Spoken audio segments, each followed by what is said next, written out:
criminals for decades from the public money that has been advancing terrorism and chaos that brought us to this low point of destruction and barbarism.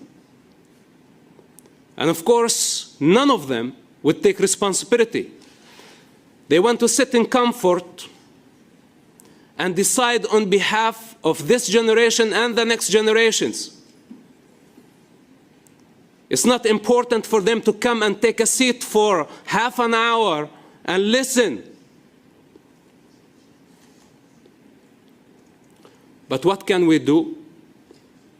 Any members absent? Every story is told, and everyone tells a story depending to what they know about the story or the experience they've gotten from that story. The best story to be believed is from someone who has been there, who has done it, and who has been involved in most of those things that are happening within that area. So if he is a first-hand eyewitness or he was involved in that story, many people will believe in him more than they will believe in someone who had that story from a third party or fourth party or fifth party. This is the story of one of the Hamas founder's son, who is out to tell the story as it is. But will people believe in him? Will people believe whatever he's saying, or they will start up other philosophies and other assumptions about him and all that? It's always good to listen to other people and get to hear, because most people have come up with theories about the war between Hamas and Israel, and they're trying to justify their cause and how it started and all that. No one knows how Hamas started than the founders of Hamas themselves. And if the founders of Hamas understands how it started, then the son will also understand. As in his story, as he says that he was involved in part of the covert operations within the Hamas itself. He knows more about Hamas, so we cannot just do away with his story, but listen to his story and get to hear. Maybe when you listen to such a story, you get to understand the genesis of what is happening in the Middle East and whether the war in the Middle East will ever be won, or it's a war that will never be won, not at any cost or at any point in this world. Is there any world power that can? Then we've seen a lot of anti-Israeli protest within Europe. Is Islam taking over Europe, and is Islam the best option for Europe? And how will Europe react if it happens to them the way it's happening in Israel? There are people who are saying that if Israel allows the terrorism in the Middle East to continue growing, then the world will be at war and at danger. No one will survive. So Israel is fighting a war that the whole world should be fighting. And people are saying that, every person, every world leader should be supporting Israel. Is it worthy to support Israel, or is it worthy to support Hamas? Remember, Israel is at war and has been at war on 7 fronts. All the people surrounding Israel are enemies, and Israel has to defend itself. So there are those who are saying that Israel has a right to defend itself, and there are those who are saying that it doesn't have a right to defend itself and do that. As far as from the story of the son of one of the founders of Hamas, Netanyahu has been, ICC has put out an arrest warrant into Netanyahu, the Prime Minister of Israel. Is it a worthy cause or it's not a worthy cause? So let's get to hear what the son of Hamas, Hassan, has to say, and then we will understand. So leave your comment in the comment section. Tell us what you think about what's happening in the Middle East. Personally, I don't think if Hamas should be given an opportunity or a chance to continue growing. I don't think if Hezbollah should be given an opportunity or a chance to continue growing, because those are tagged as terrorist organizations that are messing up the life within the Middle East. So with that, let's get to hear what Hassan has to say. And please leave your comment, and please don't leave without subscribing. Love you. Until the next. Unfortunately, I thought this would be a great opportunity to share first-hand experience, and most importantly, I'm nothing but eyewitness. And it looks like many people want to decide on behalf of the children in the Middle East without listening to the children, without listening to a child of that conflict. It's not important to have someone who have lived it, to provide first-hand experience and information, so when they make their decisions on our behalf, on behalf of the children in the Middle East, they don't make mistake. For example, by funding criminals for decades from the public money that has been advancing terrorism and chaos that brought us to this low point of destruction and barbarism. And of course, none of them would take responsibility. They want to sit in comfort and decide on behalf of this generation and the next generations. It's not important for them to come and take a seat for half an hour and listen. But what can we do? This is part of this war, a war of narratives. And there is only one truth. But many have been compromised by the Qatari money, and yes, by the Qatari money, the Arab oil money, the Muslim money, and they have been serving many masters. When they serve many masters, this means that they have no truth.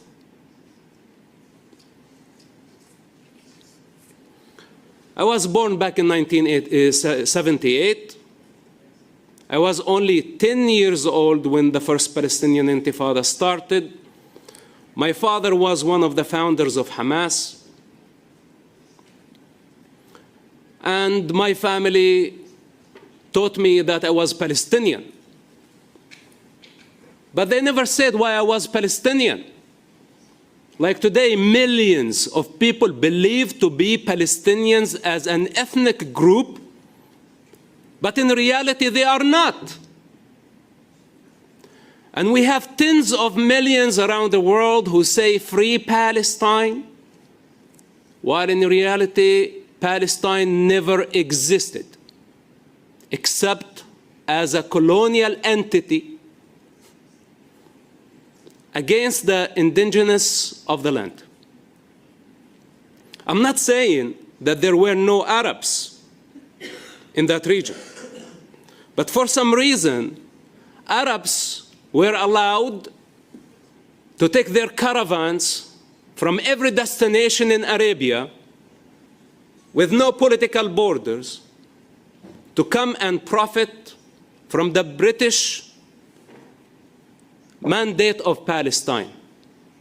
But the Jews who had to go through the Holocaust and the ethnic cleansing on the hands of the Ottoman Empire for approximately 400 years, then the ethnic cleansing in Europe, then the Holocaust, they did not have the right to take the boat and escape the hell of Nazism to come and find a safe place where they could survive. This is a crime. It's colonialism. But for all the Arab and Muslim invaders who came to profit, who did not have any connection to the land, that was legitimate. So I was supposed to believe that I am a Palestinian. But what makes a Palestinian, nobody has the answer. What makes the Palestinian different than the Egyptian or the Jordanian? It's not a human race. It's not a distinct language. It's not a religion. It is nothing but a violent ideology that was established as a hostile movement to annihilate the Jewish people from that land. The continuous Islamic, and I insist to say Islamic, attempt to kill the Jewish people. And that brings us to the ideological dimension that many of us are in denial. Why? Because we have 2 billion Muslims around the world and we don't want to piss them off. So most of us stick our head in the sand in denial.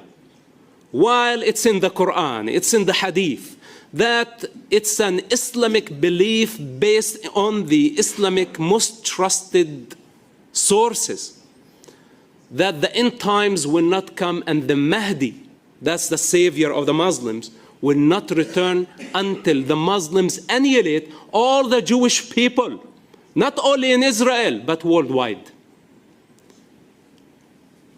This is not only human delusion.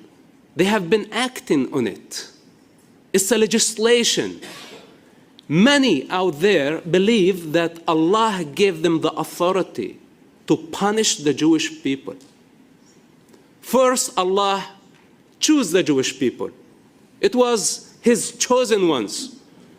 But for disobedience, Allah wanted to punish the Jewish people. And now the Muslims functioning as the sword of Allah on earth to punish the Jewish people and all the non-Muslims who don't submit to Islam. This is the Islamic law. And all those who try to sell the West a peaceful version of Islam, they are liars and they are lying. And their claim is baseless. Okay, this is two controversies, very important to understand as a foundation of this conflict. Because if we really want to find a solution, then we need to understand the dimensions of the conflict. And the ideological dimension of this conflict is the most significant one, in my humble opinion. This is how I was conditioned. As a Muslim, then as a Palestinian, and I think both identities are false. They stole our individuality as children. We were born free, children of earth, children of the divine. And they gave us false identity. They said, you're a Palestinian now. Fight for this identity. It's so important to you. And who created this? A con artist from Egypt, born in Egypt, with an Egypt accent. His name Yasser Arafat. A global terrorist who wanted to globalize the Intifada and hijack commercial airplanes and blow up athletes at Munich Olympics. And we can go on and on of the Palestinian global terrorism as a mean for political and financial gain. He never been there. No evidence. With the Egyptian birth certificate. And this is the father of the Palestinian revolution. The most corrupt revolution on earth that does not have concern towards the Arab or the Jewish children in that region. Please notice, my ethnicity is not Palestinian. We are Arabs of Judea and Samaria. That's an ethnic group. This is ethnicity. But Yasser Arafat did not want us to go to school. This is why, when the first Palestinian Intifada started back in 1987, the masked men used to come to our school and ask us to leave, to go to the checkpoints and throw stones at the Israeli army.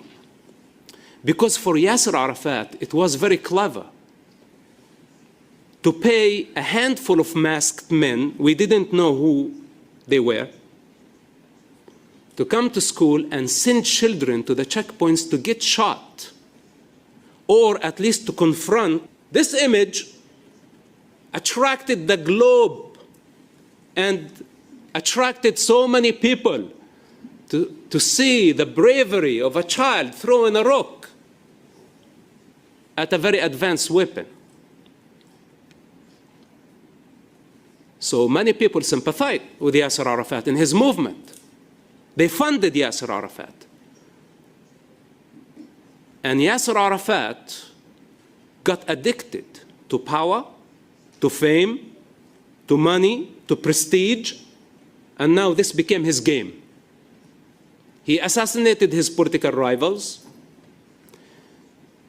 He self-appointed, or he appointed himself as the leader of the revolution, and he built billions of dollars. Where did that come from? The Arab oil money and the European countries who funded him to try to silence him. This is the game. The more money you give this corrupt revolution, the more they will sacrifice children. Not only Jewish children, but also Arab children. And of course, people in the West cannot understand a culture that is willing to sacrifice its own children. But I'm a living example. When my father had to choose between his ideology, between his hypothetical Allah that he is worshipping and his son, he chose the cause to maintain and protect his public image that he has invested more than 60 years in falsehood, false identity of a Palestinian, of an Islamist. This is not who I am, and it's a choice to know my roots as a child of the divine, as a child of the universe, as a child of earth. That today I choose the highest interest of humanity, not the interest of the tribe. That this is Palestinian, etc. Who cares? And how many children are they willing to sacrifice for this sick ideology? And today we have so many sellouts in the West who scream out loud, "Free, free Palestine," forsaking the hostages. Naturally, when we have a hostage situation, humanity should get united to say, "Free the hostages," the most logical thing. They represent all of us. They're just civilians that they have been kidnapped from their backyards, from their living rooms. Infants, children, elders, Holocaust survivors, mostly farmers from a liberal community that actually believed in coexistence and peace. And the entire world suddenly got united behind a concept. They choose a concept over humanity. It's so obvious that our crisis is bring the hostages and save the children from those who have hijacked the entire society and booby-trapped one of the most populated areas in the Middle East to kill civilians for political and financial gain. But for some reason, many of us are confused, and we have been choosing an ideology, a concept over humanity. And of course, they have been posing as they have the higher moral ground. They all speak on behalf of the children, of the victims of this conflict. Well, how can you be speaking on behalf of the children, but in the meantime, you haven't condemned Hamas? On one hand, they support the resistance. They claim that this is a legitimate resistance against occupation. But we tell them there was never Palestine. It was never as a country. It's not a people. And if there is no such thing, how can it be occupation? Usually you occupy something that is a country, that is an ethnic group, that is a nation. But what, you occupy something in the air, a concept that never existed? In fact, Israel fought against colonialism. They paid in blood the bills, and they earned their independence back in 1948. Only the Jewish people fought against colonialism. And prior to the British, they were the Ottoman Empire, which basically invaded the entire region. And that's it. There is no Palestine in between. A colonial entity that existed from 1918 to 1947 or 1948. That's approximately 25 years of a lifespan. So, why the what so-called Palestinians believe that they have they have inherited such entity? Well, the Jewish people also were called Palestinians during that time. All the residents of that region had a Palestinian passport. Druze, Christian, Arabs, Jews, all ethnicities. So what makes now only the Arabs unique to this identity? It's madness. And so many people are believing. So many believers. This is what we are dealing with. So they inverted the narrative. And we don't need to look way back in the past. We can just look into our lifetime. Since October 7. Savages. They broke the fence. They went into peaceful communities. They wiped out more than 20 peaceful communities based on their religion and based on their ethnicity, based on their race. And that's the very definition of a genocide. Genocide is not defined by head counts. To say, let's say, if we kill more than 5,000 people, this becomes a genocide. No, genocide is defined by why the people have been killed. And the only people who were killed based on their religion and ethnicity are the Jewish people on October 7. The victims in Gaza, they are not being killed because of their religious or ethnic background. It's a collateral damage because of the lack of responsibility of their government. For all those who claim to say what's happening in Gaza is a genocide based on the head count, they are contradicting the dictionary and the reality. Israel has been doing everything within their ability to minimize the civilian casualty by giving people 2 weeks in advance, revealing the military plans. Evacuate this area while the terrorists evacuate with the civilians, dressed up like women, like civilians. It's very obvious for any person with intelligence to see that the terrorists have been trying to maximize the civilian casualty. Then they did not stop there. They exaggerated and they lied about the statistics. Then humanitarian organizations, the United Nations, the European Parliament, everybody considered the Hamas narrative and the Hamas lie as a source. They haven't been on the ground. They did not count the numbers. They don't have the birth certificates or the death certificates. But somehow they reached the point of saying 40,000 casualties. But even if that was true, why are they surprised?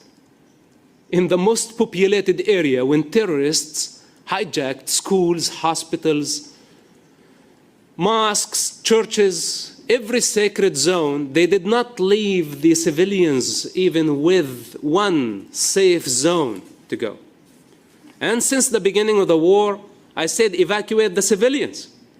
pressure Egypt to open the border so the most vulnerable civilians can evacuate and we go in and eradicate this cancer, because we cannot afford another Gaza war.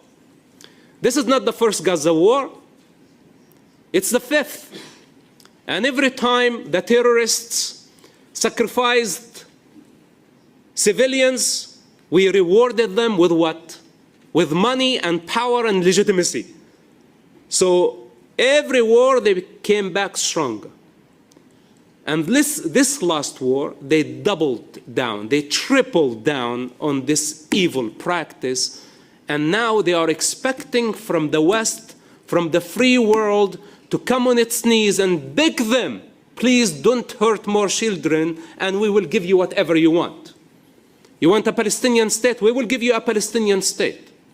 Even that means at the expense of already established democracy.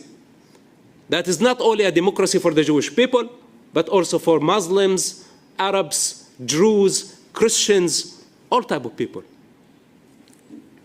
So we have now governments that have been pressuring Israel, blaming Israel, delegitimizing Israel, not realizing that Hamas game and the Palestinian game has been to delegitimize Israel, to discredit Israel, to criminalize and demonize Israel, while in reality this is not the truth. So the more we believe them, the more we will get divided.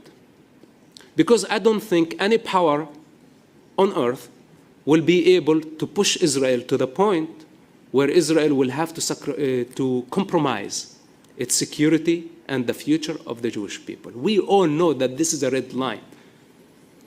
So how can we pressure Israel to do the impossible?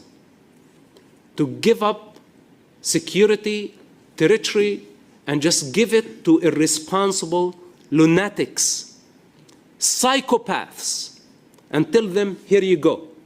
Take power, take money, and whenever you wish, you can just invade us, take hostages, kill our people. There is no leader in Israel that can afford doing this. If I was the leader of Israel, I would not agree to it, even if it means total and absolute sanction from the globe. And not to mention that Israel is a superpower,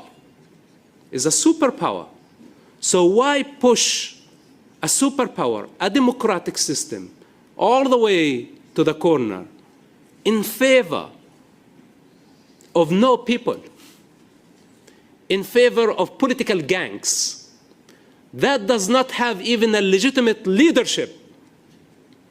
Their main crisis, that they cannot agree on one leadership. I wish that it was only a snake with one head, that we can actually try to reason with it. But it has 99 heads.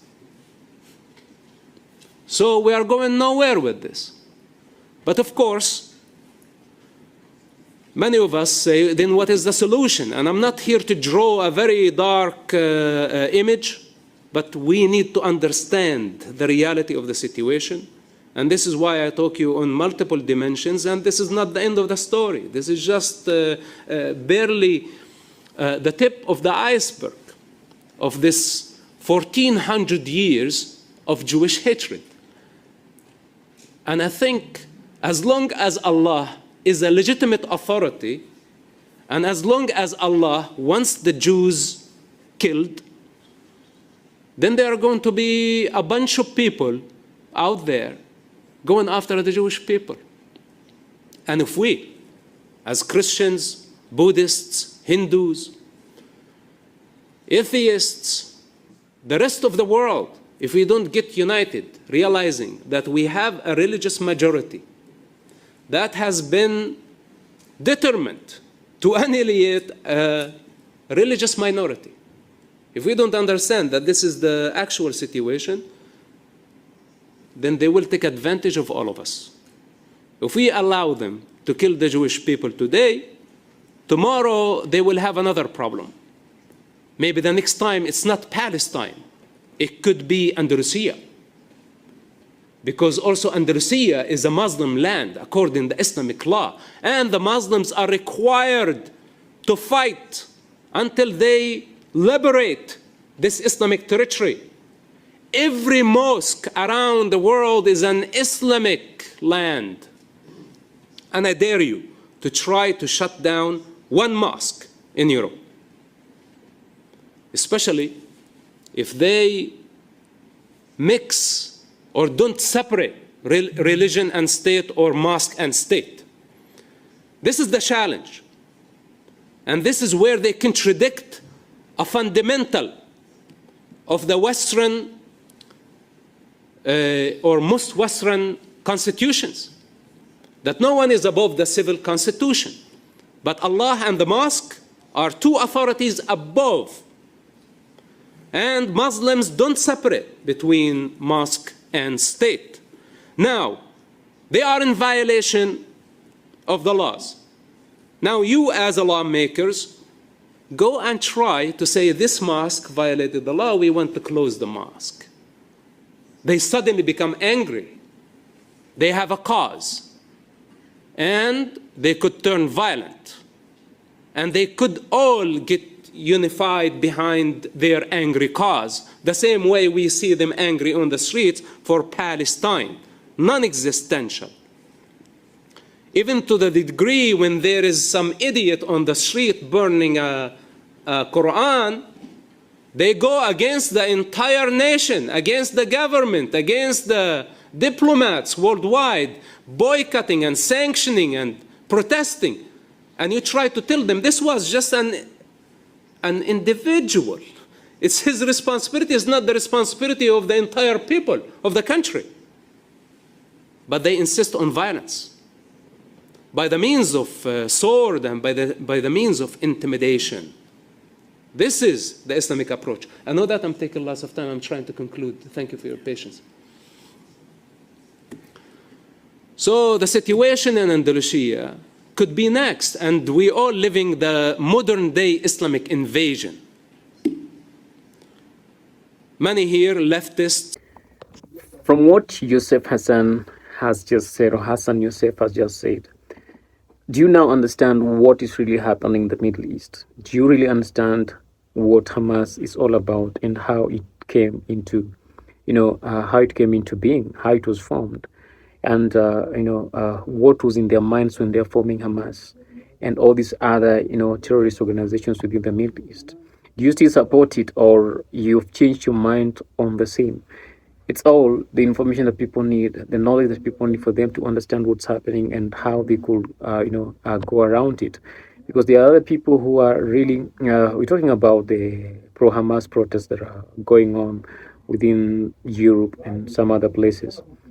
Now that things are happening the way they're happening, I believe people will understand. We don't need to wait for it to knock on doors for us to be able to understand whatever is happening, because we don't, know how it will knock at our doors. Maybe it will be much worse than what we sing, or it will be much friendly than what we sing. But from the mouth of MOSAB, Hassan Yusuf, we now understand what it's all about and how it came about. So, does the world need to unite against such and stop it? Or should we just allow it to happen? I believe the world should stand together to stop this and not allow it to go into other countries, because the same is happening in Africa. In Nigeria, Boko Haram has taken charge. Boko Haram is doing all this, committing all these atrocities, and maybe there's no stronger government to oppose Boko Haram in Nigeria. And once it's in Nigeria, it will get itself into other countries, to get itself into other Asian smaller countries, and we don't know what will happen next. So for us to make sure that we have a peaceful world, then some of these things need to be stopped immediately as possible. So tell us, do you stand with MOSAB, Hassan Yusuf, or you don't? And we believe that God will continue protecting him, for him to continue educating more and more people. I believe he should be given, more opportunities to talk to people in different places of the world, in different countries, different leaders, and even religious leaders, to try to explain all these things unto them. I know there are people who are following all this, but they don't fully understand what it all means, but he has just made it known unto us. And that is it for us all. Until next time we meet over here again. Thank you so much for listening. Please don't leave without subscribing and leave your comment on the comment section. What do you think about it?